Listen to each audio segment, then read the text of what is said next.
I attended a meeting and David was speaking and it was absolutely amazing. So I wanted him on the show to share all his ideas with you guys. David, will you kind of introduce yourself and tell us a little bit about your company? Sure. Thanks for having me. Competitive Edge is a Colorado-based company here focusing on personal and professional development with a niche of sales training. That's great. I know during the session that I went to, we kind of talked about the 80-20 rule. Can you introduce that to our listeners? Yeah, the old Pareto principle from economics. The 80-20 rule applies to a lot of things. One of the things that I've seen in the business world, working with sales organizations, is typically 20% of business make 80% of the money. And if you tie that specifically to salespeople, 20% of the salespeople make 80% of the money. And I'll throw in regardless of the economy, because some people are saying it's a tough economy, it's nobody's buying, but as we speak, somebody's out there buying something. So it's really about positioning yourself and having the skills that it takes to be successful in any economy. But the 80-20 rule, if 20% make 80%, why is that happening? And the best answer that I came up with based on my research of working with sales organizations and salespeople is 20% of the things you do will make 80% of the difference. And I think the key word is do. A lot of people know, but are they doing? And that's where that one idea can make a difference, because sales is like the movie Groundhog's Day. If you're familiar with the movie, every day is exactly the same. And I think sales has a similar approach to every day is kind of the same objections, same challenges. How are we handling those?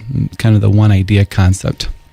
And I think that's great. I know that you have some kind of good ideas too that actually people can implement. And it kind of goes for any business, I think, the stuff that you shared before at the session I went to. Yeah, well, if 20% of the things make 80% of the difference, really what it comes down to be successful is, are you majoring in major things or are you majoring in minor things? I should say sales isn't that hard. It's not that easy, but it's not that hard as long as you're majoring in major things. So what I always like to share is if you pick up one idea and you apply it, that's something that can make a difference. Because if you remember the movie Groundhog's Day, he jumps over the puddle instead of stepping in the puddle like he did every day. And what happened is the movie started to change. So the concept really is if you change, everything will change for you. So the question is, what can we change? And in sales, a lot of people, prospecting is obviously important. Everybody knows this, but how many people are actually out there doing it like they know? So I think it all ties back to goals. If we have goals and we have them in writing, your whole day changes. Your focus changes. In other words, let's just take an example. Somebody has a goal in writing and somebody doesn't. Well, a person who has a goal in writing is 10 times more likely to achieve that goal. And the question is why? Well, if it's in writing, it's a form of commitment. Most people don't put their goals down because they don't have that commitment. They don't want that commitment. But isn't that the reason they should put their goals down? And if it's in writing, you can look at it. And if you're looking at your goals every day, there's a thing that happens to your focus.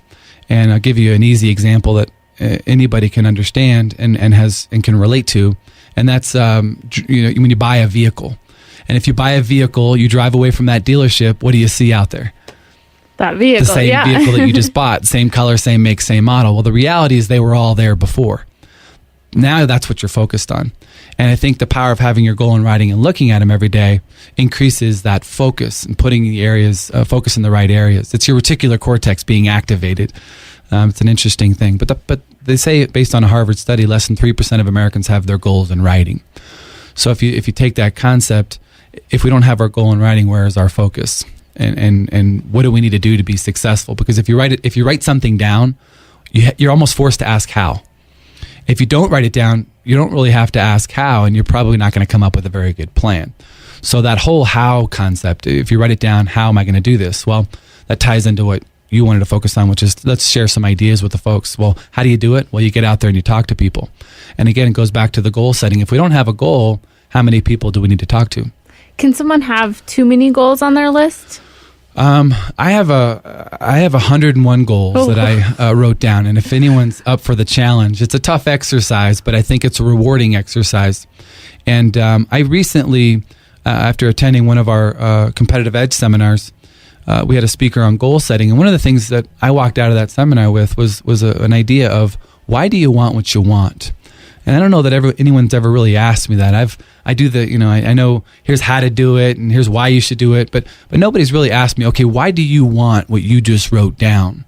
And if you don't know the why, I think that ties back into you probably won't do the how, which is the work, which goes back to 20% of the things you do will make 80% of the difference, not 20% of the things you know.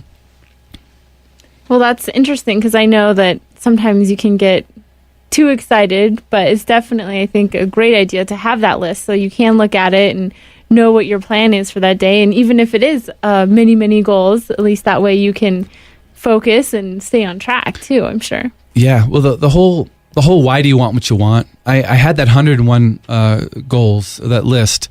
And after that seminar, I had about 87 left to tackle. And I went home after that seminar and I applied that why do I want what I want? And I did what I now call the why test. And next to each of those 87 goals, I wrote why. And what I did is I basically eliminated about half of those goals because I couldn't honestly answer the question, here's why I want it. Right. And if you don't, again, know the why, you probably won't do the how. But tying back to prospecting, if somebody doesn't have a goal, they can't use a formula that I'll share with your listeners that hopefully will be beneficial in getting them to realize, what is my magic number every day? How many people do I need to contact? Again, goes back to people know to prospect in sales and in business, but are we out there doing what we know we should be doing? I used to have the concept, if I have enough time, I'll talk to some people today. Well, what did I make sure I didn't have at the end of the day? More time. Yeah. Sure. So the formula that I like to share with people is if you have a financial goal, let's just say somebody wants to make $100,000 and they I'm making numbers up, $5,000 on a sale. Well, this person now knows how to do it. They need to make 20 sales.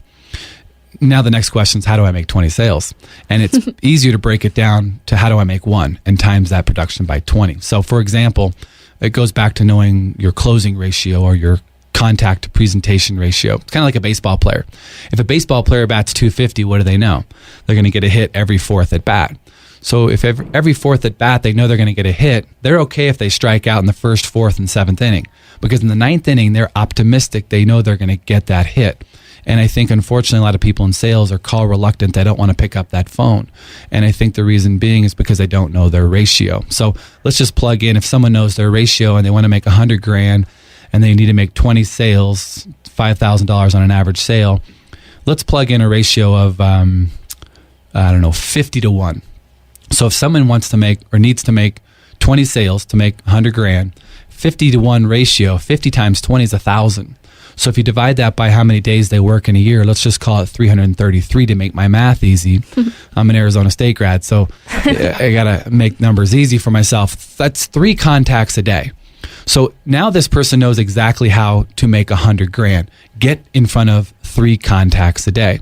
And the cool thing about the formula is, how does a salesperson double their income? Talk to 6 people a day, right, times their number by 2. So 6 contacts a day equals $200,000. Now, a lot of people say, well, I can't get in front of 6 people. 3 is my max. Okay, good. Well, how else do you double your income then? And the answer to that is get better. It's all based on skills. And if we're not getting better, we're actually getting worse. So what are we doing to actually get better in our business? Because unfortunately, a lot of people in business right now have this plan. They're getting down on their knees. They're put in the pray position, and they're saying, I hope the economy changes. I hope the company changes the pay structure. I hope I make a sale today. And have you guys heard about the new drug salespeople are taking? No. You didn't hear about this? It's called hopium. Yes. Heather, thank you for the charity laugh on that. I'm sure not to quit my day job. So a lot of people are hoping instead of designing. And if you think about business, this is a business of design. We can have anything we want to have at the end of the year as long as we're willing to plug in the numbers and the work. The numbers don't lie. Activity breeds productivity. So how does someone go from 50 to 1 to 25 to 1 in a ratio? Well, the same way a baseball player goes from a 250 batting average to a 300. They work on it. They practice. They drill. They rehearse. They pick up a book. They go to a seminar. And so the cool thing about this formula is if someone goes from 50 to 1 to 25 to 1, that $100,000 turns to $200,000. And for the mathematicians out there, if you go from 3 contacts to 6, that's 200. If you go from 50 to 1 to 25 to 1, that's 200, which makes that $100,000 actually now $400,000. And all of that is figured out by only one thing, and that's knowing the ratio. most people miss that link in the formula, which is I can't plug in what's my closing ratio or my percentage of people I talk to